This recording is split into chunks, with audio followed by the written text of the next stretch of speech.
If you drop a ball, gravity dictates it can never bounce higher than its starting point. But physics has a backdoor. Stack 3 specific masses, drop them, and it really seems to glitch. The top object doesn't just bounce. It's fired like a kinetic bullet. How did it magically multiply its energy?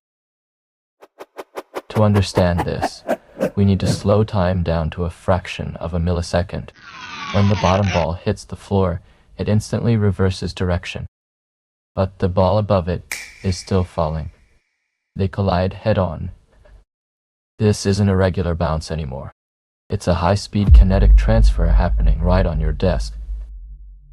To grasp this anomaly, we must slow time down to a fraction of a millisecond. Watch the bottom ball.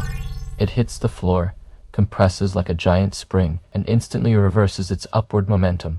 But the ball directly above it is still falling downward at absolute full speed. This creates a devastating velocity trap. Two opposing vectors are about to meet. Because the top ball has a drastically smaller mass, the only mathematical way to balance this system is an extreme spike in velocity. Let's put this to the test in a split-screen simulation. On the left, a standard drop, bot 1. On the right, a perfectly calibrated two-ball Galilean cannon. The mass ratio is strictly optimized. Dropping them results in the top ball bouncing back at exactly 3 times its initial impact speed.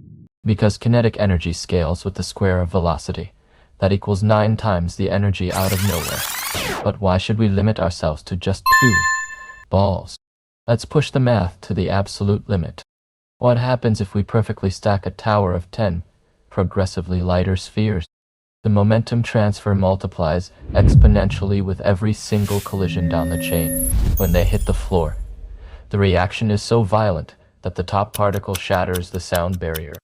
Stack enough of them, and it will easily exceed Earth's escape velocity of 11.2 kilometers per second, shooting directly into deep space. This equation isn't just for desk toys. This is exactly how the universe creates supernovas. When a massive dying star collapses, its hyperdense core bounces. It transfers all its catastrophic kinetic energy to the lighter outer layers, violently blasting them across the galaxy. Subscribe to ScienceAdjacent.